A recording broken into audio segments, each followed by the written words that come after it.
नमस्कार, मैं रवीश कुमार। गोदी मीडिया ने हिंदू मुस्लिम डिबेट के जरिए न सिर्फ समाज में जहर फैलाया है बल्कि राजनीति और पत्रकारिता दोनों के आंगन को गंदा और भद्दा कर दिया है। आज पहला मौका नहीं है जब सुप्रीम कोर्ट ने हिंदू मुस्लिम नफरती डिबेट पर बहुत सख्त टिप्पणी की है। पिछले 2 वर्षों के दौरान कई मौकों पर हाई कोर्ट ने और सुप्रीम कोर्ट ने हिंदू मुस्लिम डिबेट और टीवी डिबेट के सिस्टम पर कई टिप्पणियां की हैं। आज एक बार फिर से सुप्रीम कोर्ट के जस्टिस के.एम. जोसेफ ने कहा कि सबसे ज्यादा हेट स्पीच मीडिया और सोशल मीडिया पर है।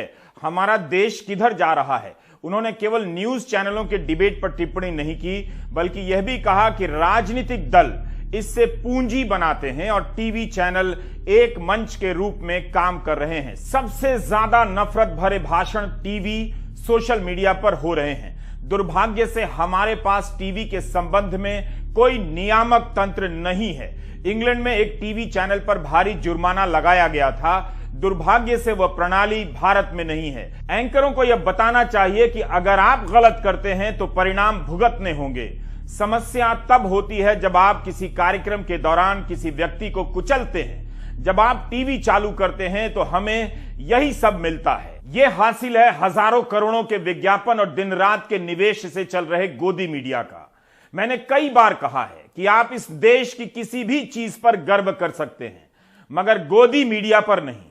केवल यहां ही नहीं, दुनिया में कहीं भी जाएंगे इस गोदी मीडिया के कारण शर्मिंदगी उठानी पड़ेगी। एक ना एक दिन इस देश को, इस समाज को इस नतीजे पर पहुंचना ही होगा कि हजारों करोड़ों के विज्ञापनों से लैस गोदी मीडिया और पत्रकारिता के नाम पर एंकरों ने इस देश की राजनीति और पत्रकारिता को बर्बाद कर दिया। आज आप उनके पीछे खड़े होकर जितनी तालियां बजाना चाहते हैं बजाते रहिए, लेकिन एक दिन दिखेगा कि गोदी मीडिया कुछ और नहीं, जनता नाम की हस्ती को मिटा देने का हथियार है, लोकतंत्र का हत्यारा है। एक दिन नहीं, एक हफ्ता नहीं, एक महीना नहीं, एक साल नहीं, बल्कि 8 साल से यह तमाशा रोज न्यूज चैनलों पर चल रहा है। सरकार से सवाल पूछने की हिम्मत नहीं होती तो धर्म के नाम पर ये एंकर दूसरे धर्म को ललकारते हैं, जिससे भ्रम फैलता है कि पत्रकारिता कर रहे हैं। वो सवाल कर रहे हैं जो पूछने से लोग डरते हैं, ऐसा दिखाना चाहते हैं। जहां सवाल पूछना चाहिए, जिससे सवाल पूछना चाहिए, उसके सामने हलक सूख जाती है। Justice KM. जोसेफ ने ठीक पहचाना कि इस डिबेट से राजनीतिक दल लाभ उठाते हैं। सभी को यह समझ लेना चाहिए कि यह डिबेट केवल गोदी मीडिया के स्टूडियो में नहीं हो रहा, यह आता कहीं और से है। कई तरह से इस डिबेट के लिए माहौल पैदा किया जाता है। इस डिबेट को आप बीजेपी की राजनीति से अलग नहीं कर सकते। प्रधानमंत्री से लेकर गृह मंत्री और अन्य कई मंत्रियों के कई बयान मिल जाएंगे जो परोक्ष रूप से एक समुदाय को अक्सर निशाना बनाते हैं। कपड़ों से पहचाने जाने का बयान हो या पाकिस्तान में पटाखे फूटने का या फिर गोली मार देने का बयान हो या शाहीन बाग में करंट लग जाने का बयान, इन बयानों की आड़ में और इनकी शह पाकर गोदी मीडिया ने नफरती मुद्दों का जहर समाज में फैला दिया है। यह डिबेट 2 तराजुओं के बीच संतुलन का नहीं बल्कि इसकी प्रकृति साफ साफ मुसलमान विरोधी है। एक समुदाय को हर तरह के अधिकार बोध से निहत्था कर देने की राजनीति और रणनीति है। डिबेट चलती रहे इसके लिए जानबूझकर उल्टा सीधा बोलने वाले दोनों तरफ से लाए जाते हैं। 2020 में तबलीग जमात और कोरोना को लेकर कवरेज के टॉपिक को आप याद कीजिए। ये वही फर्जी हेडलाइन है जो डिबेट के नाम पर उस साल चलती रही जिस साल कोरोना की दहशत फैली थी। इनके जरिए आपके दिमाग में तबलीग के नाम पर जहर और कूड़ा भर दिया गया। केवल गोदी मीडिया काम नहीं कर रहा था बल्कि सरकारी प्रेस कॉन्फ्रेंस में तबलीग के लोगों की संख्या अलग से बताई जाने लगी। सरकारी एजेंसियां और गोदी मीडिया को अलग अलग करना मुश्किल हो गया था। माहौल बनाया गया और उसकी आड़ में तबलीग से जुड़े कई लोगों को जेल में डाल दिया गया। 21 अगस्त 2020 में बॉम्बे हाईकोर्ट के जस्टिस टी.वी. नलवाड़े और जस्टिस एम.जी. सेविलकर की बेंच ने कहा कि दिल्ली में मरकज के कार्यक्रम में जो विदेशी नागरिक आए थे उनके खिलाफ प्रिंट और इलेक्ट्रॉनिक मीडिया में बड़ा प्रोपेगेंडा चला और यह छवि बनाने का प्रयास किया गया कि ये विदेशी भारत में कोविड-19 के प्रसार के लिए जिम्मेदार हैं। तमाम हालात इस संभावना की ओर इशारा करते हैं कि विदेशियों को बलि का बकरा बनाने के लिए चुना गया। समय आ गया है कि विदेशियों के खिलाफ कार्रवाई करने वाले प्रायश्चित करें और इससे जो नुकसान हुआ है उसे ठीक करने का सकारात्मक कदम उठाएं, ऐसा कभी नहीं हुआ। आज पहली बार जस्टिस के एम जोसेफ ने नफरती डिबेट पर टिप्पणी नहीं की है। सितंबर 2020 में भी सुदर्शन टीवी के मामले में सुनवाई के दौरान जस्टिस डीवाई चंद्रचूड़ और जस्टिस के एम जोसेफ ने सख्त टिप्पणियां की थी। अब सवाल है कि इन्हें नफरती डिबेट करने से रोक दिया गया तो ये क्या करेंगे? अगर सीधे सीधे दिन रात सरकार की वाहवाही करेंगे तो जनता समझ जाएगी, इसलिए यह करना मुश्किल होता है। इसलिए धर्म के नाम पर डिबेट खड़े किए जाते हैं ताकि ये दूसरे धर्म को ललकारते हुए नजर आए, सवाल करते हुए नजर आए। नफरती डिबेट का सिलसिला किसी ना किसी रूप में चलता रहेगा। यह सिर्फ खराब और ऊंचा या जोर जोर से चिल्लाकर बोलने वालों तक मसला नहीं है। राहुल गांधी की भारत जोड़ो यात्रा 15वें दिन में पहुंचने जा रही है। जयराम रमेश ने ट्वीट किया है कि 283 किलोमीटर की यात्रा पूरी हो चुकी है। हर दिन राहुल 20 किलोमीटर से ज्यादा चलते हैं। इस यात्रा के शुरू होने से पहले की प्रेस कॉन्फ्रेंस में राहुल गांधी ने मीडिया की भूमिका को लेकर गंभीर सवाल उठाए। एक सवाल स्वामित्व का भी था, बल्कि 2 साल पहले भी जस्टिस के एम जोसेफ ने यही सवाल उठाए थे। सुदर्शन टीवी के मामले में जस्टिस जोसेफ ने विज्ञापनों और स्वामित्व को लेकर कई सवाल पूछे, जवाब आज तक नहीं आया। राहुल गांधी ने विस्तार से बताया कि आज देश भर में घर घर नफरत पहुंचा दी गई है, इसी के खिलाफ भारत को जोड़ने निकले हैं। मीडिया जनता की आवाज को सरकार तक और जनता तक पहुंचने नहीं दे रहा, तो जनता के बीच जाकर बताने निकले हैं। मीडिया राहुल के टी शर्ट पर दिन रात बहस कर लेता है, मगर विपक्ष को ना दिखाने, जनता की आवाज दबाने और स्वामित्व को लेकर राहुल के उठाए गए सवालों से भाग जाता है। राहुल की इस यात्रा के दौरान सुप्रीम कोर्ट की यह टिप्पणी उनकी बहस को आगे बढ़ा रही है, बल्कि इस बहस में अब मंत्री अनुराग ठाकुर भी शामिल हो गए हैं, भले ही वे नफरती डिबेट और डिबेट के भद्दे तरीकों तक सीमित हैं। ये मीडिया उन्हीं 2 उद्योगपतियों का मीडिया है। पूरा का पूरा मीडिया उन्हीं 2 उद्योगपतियों के हाथ में है, तो सच्चाई कैसे दिखेगी, सच्चाई कैसे सुनाई देगी? और जनता को सब मालूम है। जनता घर में टीवी ऑन करती है और जनता जानती है कि टीवी किसका है और टीवी किसके लिए काम कर रहा है। टीवी 2 उद्योगपतियों का है, अखबार 2 उद्योगपतियों के हैं, और ये 2 उद्योगपति नरेंद्र मोदी जी के लिए 24 घंटा काम करते हैं और नरेंद्र मोदी जी इनके लिए 24 घंटा काम करते हैं। सुप्रीम कोर्ट चाहता है कि सरकार नियामक तंत्र बनाए। कोर्ट ने आज और आज से पहले की अपनी टिप्पणियों में विज्ञापन और स्वामित्व को लेकर भी सवाल उठाए हैं। अब जब सरकार के मंत्री ही नफरती डिबेट को खारिज कर रहे हैं, तो क्या उनसे पूछा जाना सही नहीं होगा कि सरकार ऐसे डिबेट वाले चैनलों को विज्ञापन क्यों देती है? यह डिबेट पिछले हफ्ते तो नहीं हुई है, बल्कि 8 साल से दिन रात चल रही है। क्या सरकार को नहीं लगा कि गलत हो रहा है? एशिया प्रशांत प्रसारण विकास संस्थान की 47वीं बैठक में केंद्रीय सूचना और प्रसारण मंत्री अनुराग ठाकुर ने कहा कि मुख्यधारा के मीडिया के लिए सबसे बड़ा खतरा नए जमाने के डिजिटल प्लेटफॉर्म से नहीं, बल्कि खुद मुख्यधारा की मीडिया के चैनलों से है। विषय का ध्रुवीकरण करते हुए झूठी खबरें फैलाने और अपनी तथ्यहीन बातों को सिद्ध करने के लिए बेहद तेज आवाज में चिल्लाने वाले मेहमानों को आमंत्रित करना एक चैनल की विश्वसनीयता को नुकसान पहुंचाता है। उन्होंने कहा कि अतिथि, उनके विचार और दिखाए जाने वाले दृश्यों के संबंध में आपके निर्णय दर्शकों की नजर में आपकी विश्वसनीयता को परिभाषित करते हैं। आपका शो देखने के लिए दर्शक 1 मिनट के लिए रुक तो सकता है, लेकिन वह कभी भी आपके एंकर, आपके चैनल या ब्रांड पर समाचार की विश्वसनीयता और पारदर्शी स्रोत के रूप में भरोसा नहीं करेगा, यह सूचना प्रसारण मंत्री ने कहा।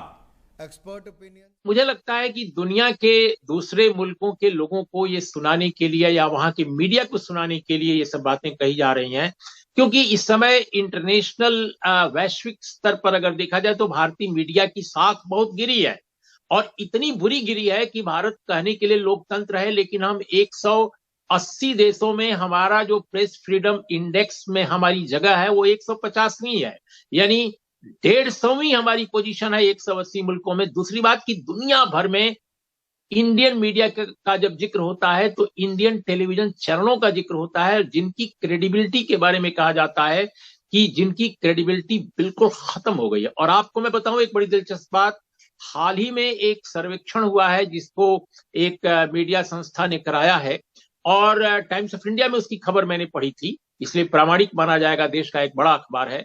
उसमें 77% के आसपास भारतीय लोगों ने जो सर्वे कराया गया उसमें कहा कि इंडियन टेलीविजन इंडस्ट्री जो है इसका इतना बुरा हाल है कि उसको सोचना पड़ेगा कि वो क्या दिखा रहा है और क्यों दिखा रहा है, इसको फौरन बंद करना चाहिए, इस तरह का पोलराइजिंग कंटेंट, ध्रुवीकरण करने वाला कंटेंट दिखाना। और बिल्कुल आखिर में मैं ये कहूंगा कि दरअसल अब वो कह रहे हैं कि एक बहुत महत्वपूर्ण बात उन्होंने कही जो मैं चाहता हूं कि आपके दर्शकों के सामने आए, कि पोलराइज करने वाले और झूठे नैरेटिव तैयार करने वाले गेस्ट बुलाकर मीडिया जो है, टेलीविजन जो है, अपनी क्रेडिबिलिटी गिरा रहे हैं। तो मैं तो देखता हूं कि टेलीविजन चैनलों पर एक डिस्कशन जब होता है तो एक भारतीय जनता पार्टी का प्रवक्ता होता है, एक कांग्रेस का प्रवक्ता होता है, एक वीएचपी विश्व हिंदू परिषद का होता है, एक विश्वविद्यालय का प्रोफेसर होता है जो संघ परिवार से जुड़ा होता है, एक कांग्रेस का होता है कोई प्रवक्ता, एक पत्रकार होता है जो आमतौर पे सरकार के पक्ष में बोलने वाला हो, और एक या दो जो है मुस्लिम प्रवक्ता तय कर लिए जाते हैं। और वो कहां से तय किए जाते हैं, मुस्लिम कम्युनिटी में कहां से उनका चयन होता है, नोबडी नोज। तो मैं समझता हूं कि इंडियन मीडिया के इस पतन के लिए भारत की मौजूदा सरकार भी कम जिम्मेदार नहीं है।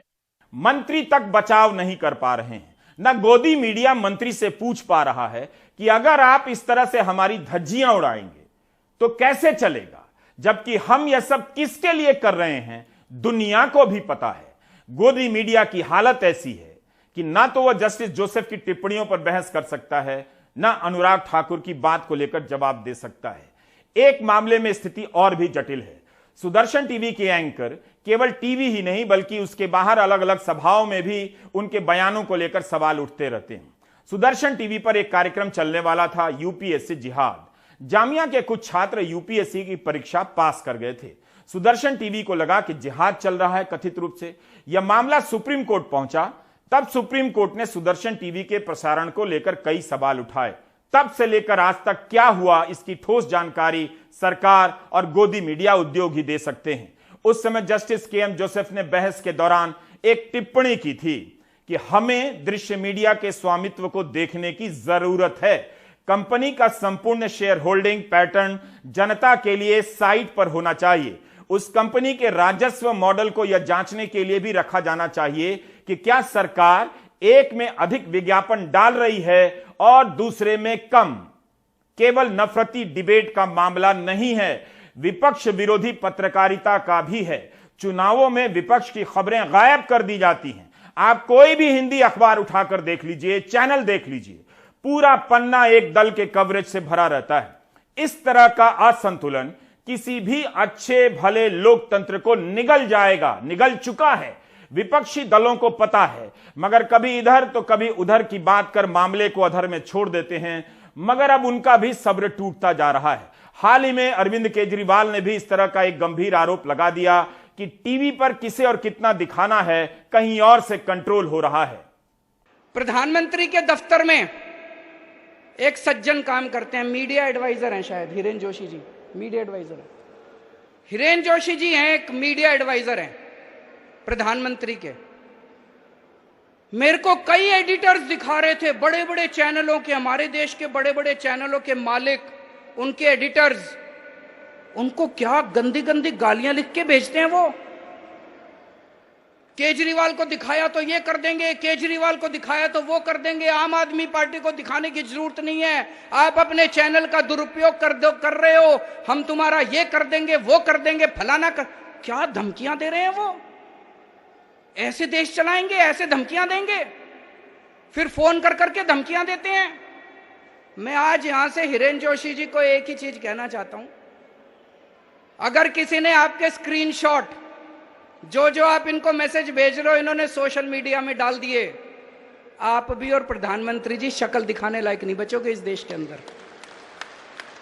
और ये जो आप धमकियां देते हो ना, कईयों ने रिकॉर्डिंग करके रख रखी है आपकी, अगर किसी दिन किसी ने आपकी रिकॉर्डिंग सोशल मीडिया में डाल दी, शक्ल दिखाने लायक नहीं बचोगे। बंद करो ये गंदगी, बंद करो इस तरह से मीडिया को धमकाना। सरकार खंडन कर देती है या प्रत्यारोप लगा देती है, लेकिन गोदी मीडिया का कंटेंट देखकर ही लगता है कि संतुलन गायब है। इस समय केवल एक असंतुलन की बात हो रही है, एक असंतुलन की, और वह है नफरती डिबेट। हाल ही में सेवानिवृत्त हुए चीफ जस्टिस एनवी रमना ने कहा कि मीडिया घरानों के दूसरे बिजनेस होते हैं, कई तरह की कंपनियां होती हैं जिसके कारण उन पर दबाव बढ़ जाता है और वे लोकतंत्र से समझौता कर लेते हैं। सुदर्शन टीवी के कार्यक्रम को लेकर जब बहस चल रही थी, तब जस्टिस के.एम. जोसेफ और जस्टिस डी.वाई. चंद्रचूड़ ने मानक बनाए जाने की बात कही थी। जस्टिस चंद्रचूड़ ने कहा था कि देश के भीतर सबसे अच्छा उपाय सुझाएं जिससे हम अपने मंच पर बहस में मदद कर सकें और फिर मानकों पर पहुंच सकें। अब एक एंकर एक विशेष समुदाय को लक्षित कर रहा है यह कहने के लिए कि हम एक लोकतंत्र हैं, हमें कुछ मानक तय करने होंगे। सुप्रीम कोर्ट ने 2 हफ्ते के भीतर केंद्र सरकार से जवाब मांगा है और इस मामले में अगली सुनवाई 23 नवंबर को होगी। अब हम बढ़ते हैं जांच एजेंसियों की भूमिका की तरफ। क्या हम एक ऐसी राजनीतिक व्यवस्था में जबरन धकेले जा रहे हैं जिसमें एक ही दल दिखाई दे, बाकी सब या तो गायब कर दिए जाएं या फिर उनकी हालत ऐसी कर दी जाए कि लोग मान लें कि अब जो होगा उसी एक दल से होगा, आसपास कोई विकल्प नहीं, विपक्ष नहीं। पिछले 8 साल में सत्ता पक्ष का अर्थ भारतीय जनता पार्टी की सरकार से ही रहा है। ऐसा नहीं है कि इस सरकार के खिलाफ भ्रष्टाचार को लेकर मीडिया में खबरें नहीं आई हैं या राजनीतिक आरोप नहीं लगे, मगर जांच एजेंसियों की सक्रियता उस दिशा में कभी नहीं देखी गई। कर्नाटक की भाजपा सरकार पर भ्रष्टाचार के अनेक आरोप लग रहे हैं, मगर वहां ईडी से लेकर सीबीआई की सक्रियता नजर नहीं आती, जिस तरह से विपक्षी राज्यों में छापे पड़ने लग जाते हैं। आज बेंगलुरु में कर्नाटक कांग्रेस ने इस तरह के पोस्टर लगा दिए जो देखने में पेटीएम के पोस्टर के जैसे लगते हैं, मगर इन पर पे सीएम लिखा है। एक नंबर भी दिया गया है। कांग्रेस बताना चाहती है कि कमीशन सीधे सीधे आप मुख्यमंत्री को दे सकते हैं। बाद में इस पोस्टर को हटा दिया गया। खबरें तो छपती नहीं, विपक्ष पोस्टर लगाकर भी जनजागरण नहीं कर सकता। कितनी मुस्तैदी से पोस्टर हटा दिए जाते हैं। अगर बीजेपी ने इस तरह से पोस्टर लगाए होते तब क्या इन्हें इस तरह से हटाया जाता? आज ये सवाल नहीं पूछना चाहते हैं, कोई बात नहीं, 20 साल बाद आपको टाइम मिलेगा। कांग्रेस ने पेसीएम के पोस्टर लगाकर भ्रष्टाचार के सवाल उठाए तो कर्नाटक के मुख्यमंत्री ने अपनी और अपने राज्य की छवि से मामले को जोड़ दिया। ಇದು ನೋಡಿ, ಒಂದು ವ್ಯವಸ್ಥಿತವಾದಂಥ ಒಂದು ಕರ್ನಾಟಕ ರಾಜ್ಯ ಮತ್ತು ನನ್ನ ಹೆಸರು ಕೆಡಿಸೋದಕ್ಕೆ ನಡೆದಿರುವಂಥ ಷಡ್ಯಂತ್ರ. ನಾನು ಸಂಬಂಧಪಟ್ಟಂಥ ಅಧಿಕಾರಿಗಳಿಗೆ ಕೇಸ್ ಬುಕ್ ಮಾಡೋಕ್ಕೆ ಹೇಳಿದ್ದೇನೆ. ತನಿಖೆ ಮಾಡಿಸ್ತೀವಿ ಯಾರು ಇದರ ಹಿಂದಿದ್ದಾರೆ. ಆಧಾರರಹಿತವಾಗಿ ಈ ಥರ ಸೋಷಿಯಲ್ ಮೀಡಿಯಾದಲ್ಲಿ ಕ್ಯಾಂಪೇನ್ ಮಾಡುವಂಥದ್ದು ಎಲ್ಲರಿಗೂ ಬರ್ತದೆ ಈ ಥರ ಮಾಡೋಕ್ಕೆ. ಇದರಿಂದ ಏನು ಜನಕ್ಕೇನು ಗೊತ್ತಾಗುತ್ತೆ ಇದೆಲ್ಲ ಕ್ಯಾಂಪೇನ್ ಯಾವ ಥರ ನಡೀತಾ ಇದೆ. ಇದೆಲ್ಲ ಸೂಡೋ ಕ್ಯಾಂಪೇನ್ಸ್ ಇವೆಲ್ಲ ಇತ್ತೀಚೆಗೆ ಅತಿ ಹೆಚ್ಚಾಗಿದ್ದಾವೆ. ಇದಕ್ಕೆ ಯಾವುದೂ ಬೆಲೆ ಇಲ್ಲ. ಆದರೆ ನನಗಿಂತ ನಮಗೇನಂದರೆ ರಾಜ್ಯದ ಹೆಸರು ಕೆಡಿಸುವಂಥ ಪ್ರಯತ್ನ ಮಾಡ್ತಾ ಇದ್ದಾರೆ. ಅದಕ್ಕೆ ಇದು ಕಡಿವಾಣ ಹಾಕಬೇಕು ಅಂತೇಳಿ ತೀರ್ಮಾನ ಮಾಡಿ. It is A issue, the corruption issue. Is A Bommai chief minister here. he is heading the government. It is time, and the BJP time it has come out. So naturally different type of cartoons come out. Have cartoons not come out in that is the way of communicating to the people. So I don't think there is nothing wrong. If there is a wrong, they are eligible to take any type of actions. So 40% commission has been tagged to this government, which the officers have given, the people have given. यही नहीं, कांग्रेस ने 40% सरकार.com नाम से एक website बना दी है। इस पर लेक्चर की बहाली से लेकर वाइस चांसलर की तैनाती में कितनी घूसखोरी चलती है उसके रेट दिए गए। इस वेबसाइट के अनुसार 1 लाख से अधिक रिश्वतखोरी की शिकायतें आई हैं। इस मामले की पृष्ठभूमि यह है कि जुलाई 2021 में कर्नाटक के कॉन्ट्रैक्टर एसोसिएशन ने बाकायदा प्रधानमंत्री को ही पत्र लिख दिया कि किसी भी प्रोजेक्ट की लागत का 40% हिस्सा घूस मांगा जा रहा है। अगर प्रोजेक्ट 1 करोड़ का है तो 40 लाख रुपए घूस में मांगे जाते हैं। इस पत्र में कॉन्ट्रैक्टर एसोसिएशन ने बाकायदा हिसाब देकर बताया कि किस तरह से रिश्वत मांगी जाती है। इस पत्र में यह भी लिख दिया गया कि सबसे पहले मंत्री को 5% कमीशन की राशि दे दी जाती है। टेंडर मिलने के पहले ही यह पैसा देना होता है। कॉन्ट्रैक्टर ने प्रधानमंत्री को यह भी लिख दिया कि कुछ सांसद भी 2% तक कमीशन लेते हैं। जिला से लेकर तालुका स्तर के प्रतिनिधि 5 से 10% कमीशन लेते हैं। कॉन्ट्रैक्टर एसोसिएशन ने लिखा कि काम शुरू होने से पहले ही 25 से 30% हिस्सा कमीशन में बढ़ जाता है। काम हो जाने के बाद बिल क्लियर कराने के लिए 5% घूस देनी होती है। जब यह पत्र लिखा गया तब येदियुरप्पा मुख्यमंत्री थे। कॉन्ट्रैक्टर का कहना है प्रधानमंत्री कार्यालय की तरफ से कोई जवाब नहीं आया। उन्होंने अपनी शिकायत नए मुख्यमंत्री और राज्यपाल से भी की है, कोई बदलाव नहीं हुआ। इस पत्र में कांग्रेस के समय में भी 10% कमीशन का हिस्सा लिए जाने की बात कही गई है। कॉन्ट्रैक्टर एसोसिएशन ने बाहर आकर बोलने का साहस भी दिखाया, मगर ईडी सीबीआई की टीम कर्नाटक में बीजेपी नेताओं और मंत्रियों के घर नहीं जा सकी, देखने के लिए कि कथित रूप से 40% कमीशन खोरी से उनका घर काले धन से कितना भरा हुआ है। यहां तक कर्नाटक विधानसभा चुनाव के समय भी प्रधानमंत्री ने कमीशन खोरी का मामला उठाया था, लेकिन जब उनकी पार्टी की सरकार में कमीशन खोरी डबल हो गई तब कोई कार्रवाई क्यों नहीं हो रही है। अब पहले कांग्रेस की अकेली सरकार थी तो मिस्टर 10% थे, याद है ना मिस्टर 10%? हाँ, अब दो की जोड़ी बन गई तो 10% इनके और मिस्टर 10% दूसरे के। अब कर्नाटक का 20% चल रहा है। यही नहीं, कर्नाटक में सहायक दारोगा की भर्ती के मामले में घूसखोरी को लेकर सीनियर आईपीएस अफसर को गिरफ्तार किया गया है। आरोप है कि कथित रूप से एक उम्मीदवार से 80 लाख रुपए तक मांगे गए। इस मामले में कथित रूप से बीजेपी की एक जिलाध्यक्ष, पूर्व जिलाध्यक्ष के कॉलेज का भी नाम आया है, जहां परीक्षा में धांधली को अंजाम दिया गया। उत्तराखंड में सरकारी भर्तियों में भयंकर घोटाला हुआ। छात्रों ने एक नहीं कई बार प्रदर्शन किए, उनकी जिंदगी, उनके सपने बर्बाद हो गए। लेकिन इस घोटाले की जांच के लिए क्या ईडी सीबीआई ने बीजेपी नेताओं की तिजोरी खंगाली? मध्य प्रदेश में राज्य के महालेखाकार ने पोषण आहार मामले में 250 करोड़ तक के घोटाले का इशारा किया है, लेकिन क्या किसी के यहां छापे पड़े? राज्य सरकार ने आराम से कह दिया कि यह ड्राफ्ट रिपोर्ट है, फिर कहा कि ज्यादातर घोटाले कांग्रेस के राज में हुए। कांग्रेस का नाम लेना आसान होता है, तब बीजेपी सरकार बिना जांच के ही आरोप लगा देती है, लेकिन जब उस पर आरोप लगता है तब ईडी सीबीआई क्यों नहीं बुलाई जाती है? इसी संदर्भ में इंडियन एक्सप्रेस के दीप्तिमान तिवारी की यह पड़ताल महत्वपूर्ण हो जाती है।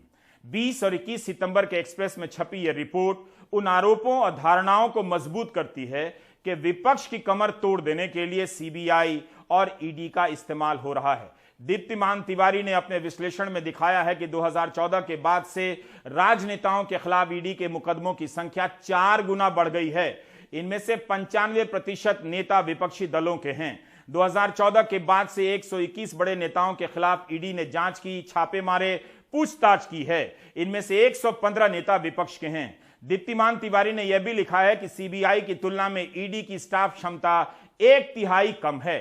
यूपीए के 10 साल में ईडी ने केवल 26 नेताओं के खिलाफ जांच की, उसमें 14 नेता विपक्ष के थे, करीब 54%। मगर मोदी सरकार के 8 वर्षों में यह संख्या 121 हो गई।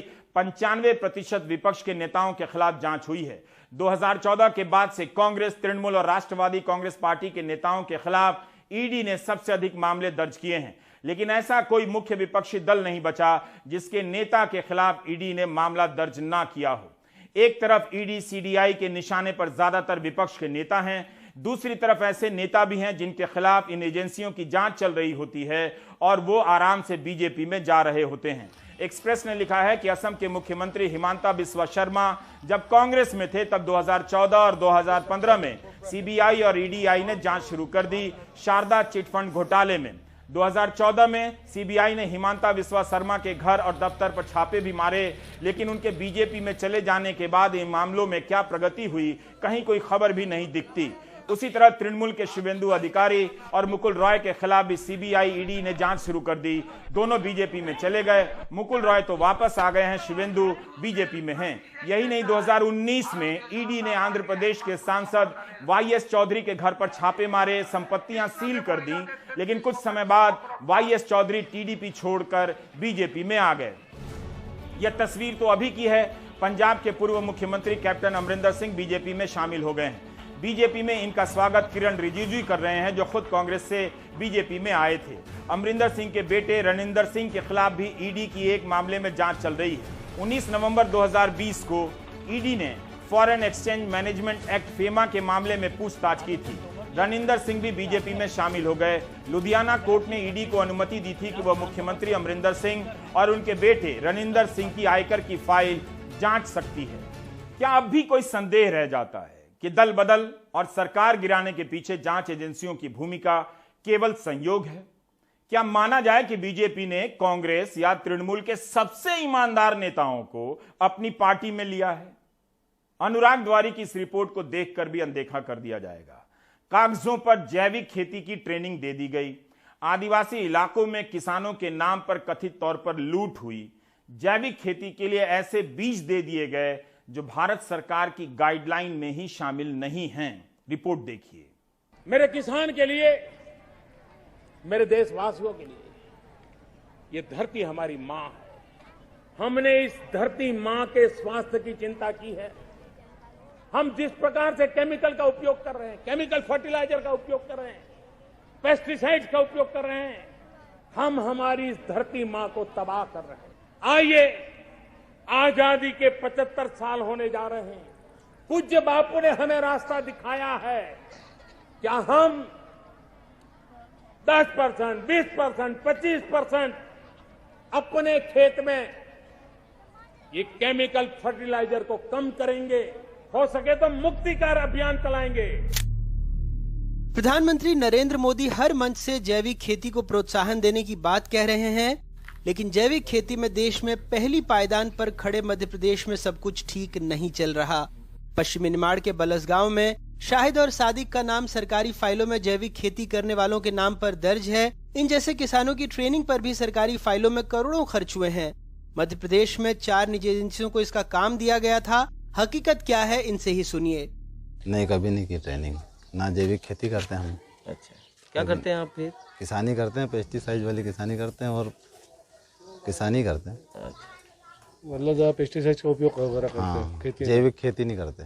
नहीं, और कोई ट्रेनिंग भी नहीं लिया आज तक। ट्रेनिंग ही नहीं ली और जैविक खेती भी नहीं करते हम। ये फ्रॉड काम है। अच्छा, ये आपके गांव का नाम आ रहा है? तो सर अभी तक हमने तो देखा ही नहीं है कौन कहीं भी नहीं होता है, जैविक खेती होती ही नहीं। बात एक गांव की नहीं है। आरोप है कि कई आदिवासी बहुल गांवों में फर्जी किसान समूह बनाए गए हैं, सर्टिफिकेशन दिया जा रहा है और उत्पादों को एक्सपोर्ट किया जा रहा है। मध्य प्रदेश के खरगोन, धार, झाबुआ, बड़वानी, खंडवा, बुरहानपुर, देवास जैसे जिलों से कपास, सोयाबीन जैसे कई उत्पादों को जैविक के नाम पर सप्लाई किया जा रहा है। जैविक खेती की लिस्ट में भगवानपुरा का नाम भी है। सुनिए वहां के भूतपूर्व जनपद अध्यक्ष क्या बता रहे हैं। हमारे क्षेत्र में कोई जैविक खेती नहीं होती है। कपास, मक्का, ये सारी फसलें होती है, लेकिन जैविक खेती नहीं होती है। यहाँ तो हम खाद भी डालते हैं, दवाई भी डालते हैं। जैविक खेती में खाद और दवाई डाली नहीं जाती है, लेकिन हम तो ये जैविक खेती नहीं होती, इसलिए हमारे एरिया में कोई जैविक खेती नहीं होती। और मैं पूरे भगवानपुरा में, पूरे क्षेत्र में घूमता हूँ, इसलिए भगवानपुरा में मेरे को मालूम है कि कहीं पे जैविक खेती नहीं होती। इन संस्थाओं और कंपनियों के रसूख का अंदाजा इस बात से लगा सकते हैं कि प्रधानमंत्री कार्यालय में शिकायत और मध्य प्रदेश सरकार के 2 खत के बावजूद अभी तक इन्होंने कोई जवाब भी नहीं दिया है। हमने उनको 2 पत्र लिखे महिमा फाइबर्स को, उसके संबंध में उन्होंने कोई जवाब अभी दिया नहीं है। हम उनके जवाब का इंतजार कर रहे थे, किंतु उनके द्वारा हमने चाहा था कि आपने कितना क्रय विक्रय किया है, कहाँ किसानों का जैविक उत्पादन किया है, कितना किसानों का एपिडा में रजिस्ट्रेशन हुआ, इसकी कोई जानकारी उनके द्वारा नहीं दी जा रही है। अब यदि जानकारी नहीं दी जा रही तो हम उसके लिए आगे शासन को लिखेंगे। शासन के निर्देशानुसार उन पर जो है कार्रवाई की जाएगी। खैर, केंद्र से ही कृषि और प्रसंस्कृत खाद्य उत्पाद निर्यात विकास प्राधिकरण यानी APEDA, global organic textile standard से ही तो प्रमाणीकरण होता है। सरकार का जवाब वही रटा रटाया। संज्ञान में है, मैंने ही जांच के आदेश दिए थे। हम जांच करा रहे हैं और जहाँ कहीं गड़बड़ी होगी, दोषी होगा, उनके खिलाफ सख्त कार्रवाई करेंगे। आप देखेंगे खुद से इसको? बिल्कुल, मैं खुद देखूंगा। और ये जो प्रशिक्षण की बात आ रही है, खास करके आदिवासी किसानों के खरगोन और पूरे बेल्ट में, जो केंद्र सरकार से पैसा भी ले रहा है और किसी तरह का कोई प्रशिक्षण नहीं दिया जा रहा है। नहीं, उसके लिए भी मैं उसकी भी जांच करा रहा हूँ। 2020-21 में भारत से 8,88,179 मीट्रिक टन जैविक खाद्य सामग्री का निर्यात हुआ, यानी 7,078 करोड़ रुपए का निर्यात। मध्य प्रदेश की इसमें हिस्सेदारी 5 लाख मीट्रिक टन थी, यानी 2,683 करोड़ रुपए का कारोबार। प्रधानमंत्री हो, मध्य प्रदेश के मुख्यमंत्री या फिर कृषि मंत्री, सबकी जबान पर एक ही बात है, जैविक खेती। लेकिन जिस तरह से जैविक खेती के नाम पर सरकारी तिजोरी को लूटा जा रहा है और किसानों को छला जा रहा है, वो अपने आप में बेहद संगीन है। खरगोन से अपने सहयोगी आसिफ खान और भोपाल से कैमरा पर्सन रिजवान के साथ अनुराग द्वारी, एनडीटीवी इंडिया।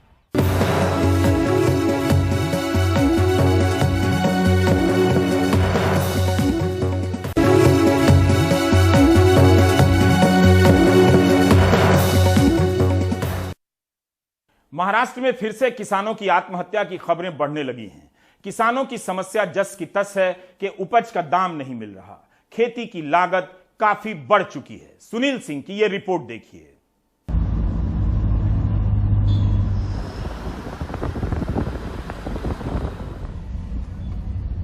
ग्रामीण इलाकों की ऐसी सड़कों के दोनों ओर बाजारों की रौनक देख लगता है कि अच्छे दिन आ गए हैं,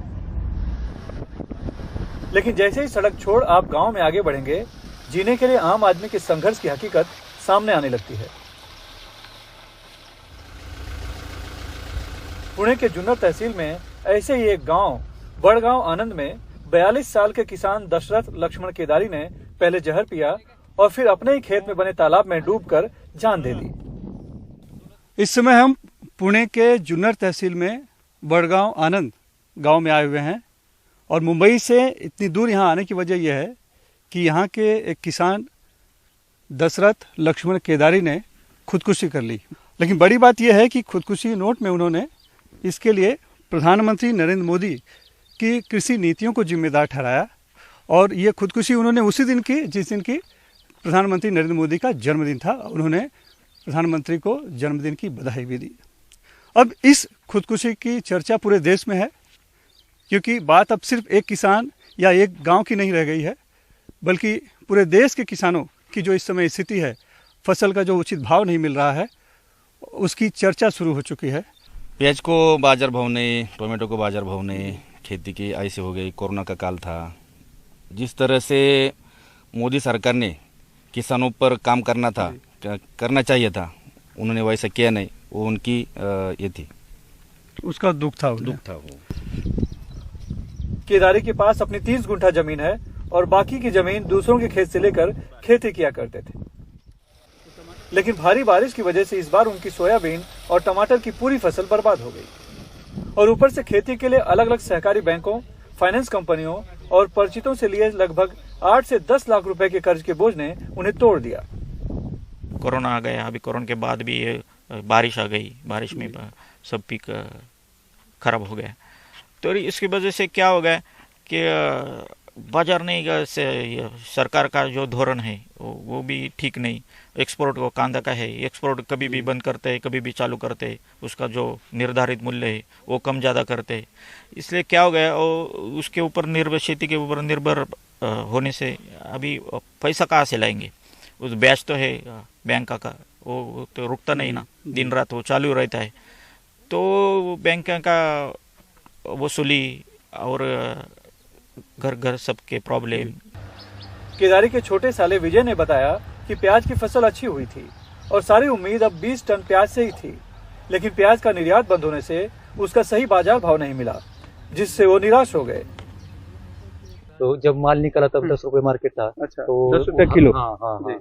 तो दाजिंग को लगा क्या वो चला बाजार बढ़ जाएंगे, अपना सब टर्नओवर ये हो जाएगा, लेकिन बात ऐसी हो गई कि माल भी खराब हो जाएगा, ये क्लाइमेट की वजह से खराब हो गया। बाजार भाव बढ़ा नहीं। अभी भी आले फटा मार्केट 13-14 रुपए है, तो 13-14 रुपए से क्या हो जाएगा ना, कम से कम 20 से आगे रहता तो कम से कम 10-13-14 में बेचेंगे तो लागत भी नहीं मिलेगी, लागत भी खर्चा भी नहीं निकल। तो ये इतना बड़ा एक तरह से उनको नुकसान झेलना पड़ा। सिर्फ दशरथ केदारी ही नहीं, आसपास के सभी किसानों के खेतों में बारिश का पानी भर जाने से लगभग पूरी खेती चौपट हो गई है।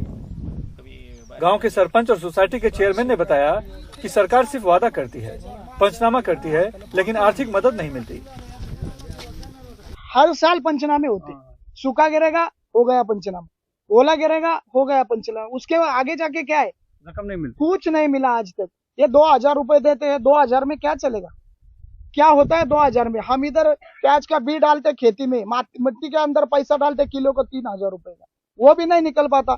42 साल के दशरथ लक्ष्मण केदारी अपने परिवार के साथ बड़गांव आनंद गांव के इसी घर में रहा करते थे। उनका मूल गांव यहाँ से तकरीबन 10 से 12 किलोमीटर दूर बनकर फाटा था, लेकिन यहाँ उनकी ससुराल है और यहाँ ससुराल में उन्हें खेत मिले थे। लिहाजा वो अपने परिवार के साथ 7 से 8 साल से यहीं पर रहते थे और यहीं पर खेती किया करते थे। अब उनका परिवार उनकी मृत्यु के बाद अपने पुराने गांव गया है। उनके परिवार में उनकी बीबी हैं और 2 बच्चे हैं। फिलहाल दोनों अपने मूल घर पर गए हुए हैं। 4 महीने से घर में कुछ इनकम नहीं, खाने की मारामारी चल रही है, बच्चों के पढ़ाई के खर्चा, हमारे पास कुछ ये